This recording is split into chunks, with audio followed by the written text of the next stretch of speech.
Dora, கதையை கொஞ்சம் சொல்லுங்க. இப்போ உருவத்துல சின்னதா இருக்கிற நாம சாலியாவும் கொடூரமான அரக்கனா இருந்தாலும் நம்மளோட வேகம் அதிகமாச்சு. ஒவ்வொரு கூட்டத்துக்கும் ஒரு ராஜா இருப்பாரு. தோற்கடிச்சு பரம்பூரை தன்னோட கட்டுப்பாட்டுக்குள்ள கொண்டு வந்தான் ஜாவா.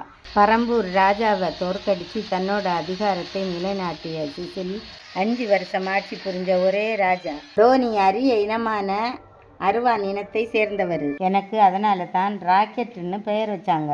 கரிகாலனும் ராக்கியும் நிலைக்கு வளர்ந்துட்டு வந்தாங்க.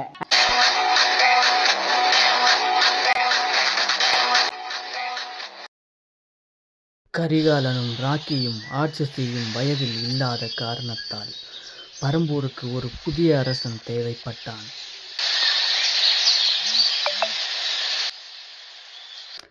செந்நிறம் கொண்ட அரக்க குணம் கொண்ட டேனி பரம்பூருக்கு வந்த 2 மாதங்களுக்கு பிறகு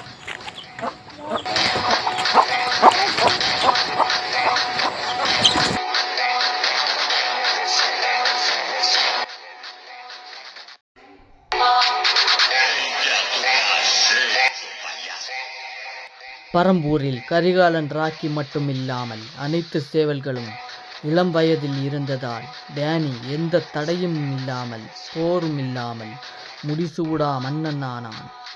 பரம்பூரின் அனைத்து திசைகளிலும் தனது கால் தடத்தை பதித்து பரம்பூரை தன் கட்டுப்பாட்டுக்குள் கொண்டு வந்தான் டேனி.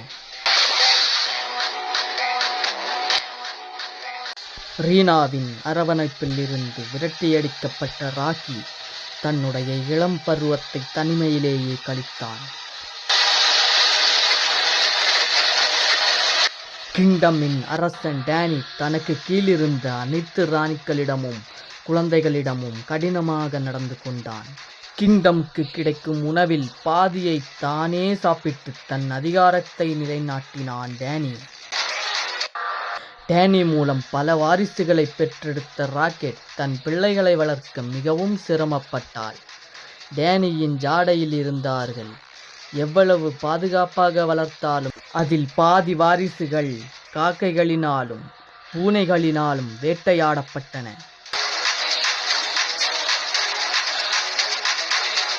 எஞ்சியவர்கள் நோய்களினால் தாக்கப்பட்டு அவர்களும் இறந்தார்கள். கெல்லியும் டேனியின் 2 வாரிசுகளை பெற்றெடுத்தாள். அதில் ஒருவன் எதிரிகளால் தாக்கப்பட்டதால் தன் பலத்தை இழந்து மரித்து போனான். ராக்கெட்டின் 2 மூத்த வாரிசுகள் வளரும் பருவத்தை அடைந்தனர்.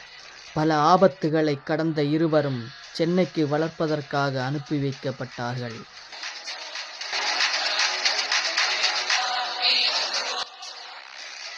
இணை சேரும் பருவத்தில் இருந்த கரிகாலன் டேனிக்கு தெரியாமல் சில ராணிக்களுடன் இணை சேரும் முயற்சியில் ஈடுபட்டு கொண்டிருந்தான். ராணிக்களை கவரும் கரிகாலனின் செயலை டேனி பலமுறை எச்சரித்தான். கரிகாலன் தனக்கு போட்டியாக வந்துவிடக்கூடாது என்பதற்காக அவனை தன் கூட்டத்திலிருந்து விலக்கியே வைத்திருந்தான் டேனி. ராக்கி இணை சேரும் பருவத்தை அடையாததால் கூட்டத்தில் இருக்க அனுமதிக்கப்பட்டான். ராக்கியும் ஒரு நாள் கூட்டத்திலிருந்து வெளியேற்றப்படுவான்.